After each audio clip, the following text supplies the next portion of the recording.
Hey guys, it's layout update time. So let's jump into it over here. I have been painting railroad ties. As exciting as that sounds, it's actually quite relaxing.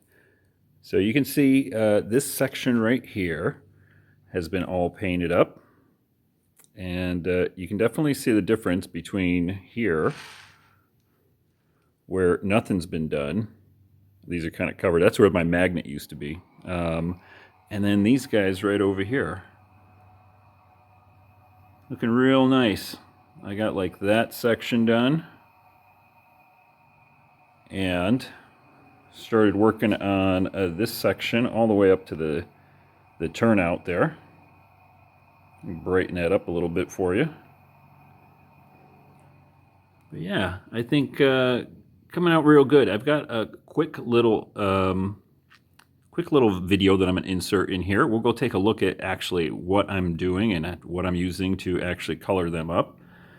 But you can see I've kind of got them going all the way out to the tie here. Now these guys are not done, so you can definitely see the difference in what they look like. And then did a little bit over here coming into Southern California Edison, just this part right there, just to get it nice and weathered up. So yeah, here's how I do it. Yeah, so here's basically what I use. It's a tan color, a gray color, some paint retarder, you don't really need that, some thinner, and my trusty Ammo MIG streaking effect. Basically just slathering it down. You know, every other tie, just kind of being pretty random here. I'm using the streaking effect, throwing in some tan, some gray. I found it helps if you paint them gray first and then maybe put the streaking effect on top. That comes out looking pretty good. I kind of mix it up, just have some fun with it, you know, play around with it, start mixing them all together, and you end up with some nice looking ties.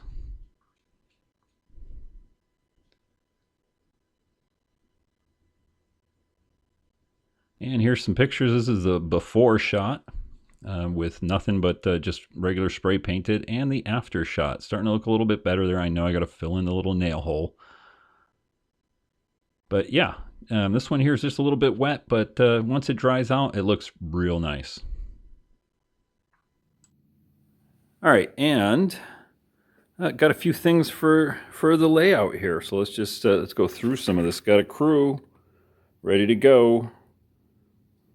Let's see if I can get them on the video focused in. There we go.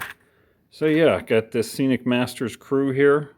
Might touch them up with a little bit of paint just to, I don't know, you know, give them a little bit more variety here. But expect to see those guys working the train in the operations section.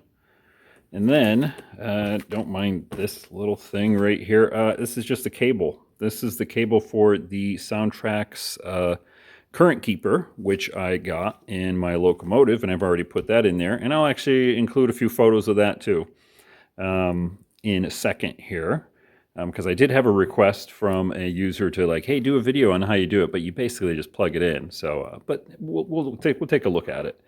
And then finally, got some power lines here. So that's the one thing I've been missing on the layout here. So I picked these guys up. I'm going to be putting those together and putting them somewhere on the layout. I'm not quite sure if they'll be over here in Anaheim or over here in Westminster and Huntington Beach. We'll see how big they are and how far they go. But yeah, that should be pretty nice. And then finally, I think I've settled in on what I'm going to do over here in Anaheim. I'm definitely going to do the Anaheim Equestrian Center. I've been looking at Google Maps and Street View. Don't mind the locomotive over here. It's standing by because I thought we'd run it. But yeah, I've been looking at Google Maps and Google Street View, looking at the Anaheim Equestrian Center. I think it'll be a perfect fit over here, and I like horses. I ride, and so yeah, I'm gonna do that. I'm gonna have something over here. We'll figure it all out.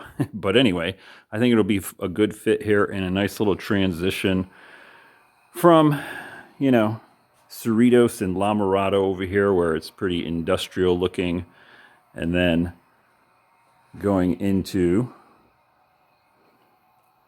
hope I'm not swinging that around too much, going into Huntington Beach here.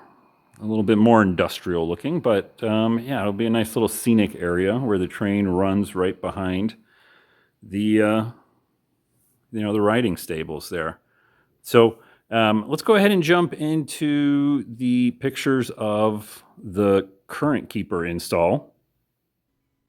All right, so you start out with, taking the couplers off, take the 2 screws off, get the lid off the top, and basically just plug it in. There's the big white plug with the CurrentKeeper sitting off to the side. The big thing is trying to make sure that you have room to fit it in there, and with the GP40 and GP38s, plenty of room in here for that big, huge SoundTraxx CurrentKeeper. It works great.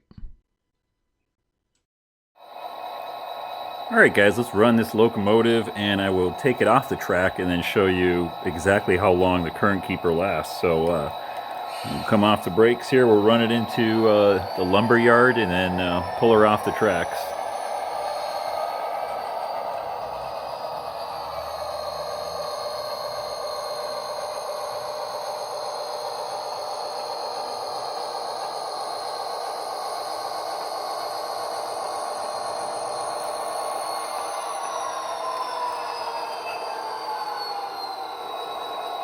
All right, so I'm going to take it off the track so you guys can count.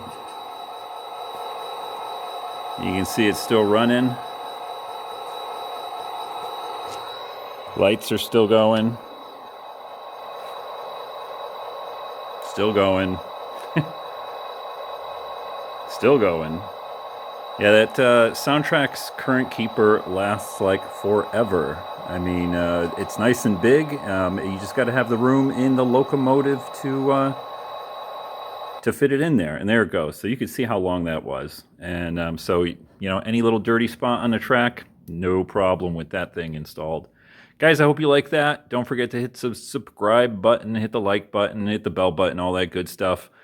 And you'll get notified when I post new videos like this, layout updates, and don't forget to watch all my operations videos. Now that we've got the CurrentKeeper in here, this guy will be running the next operation video. Till next time, guys, take care. Bye.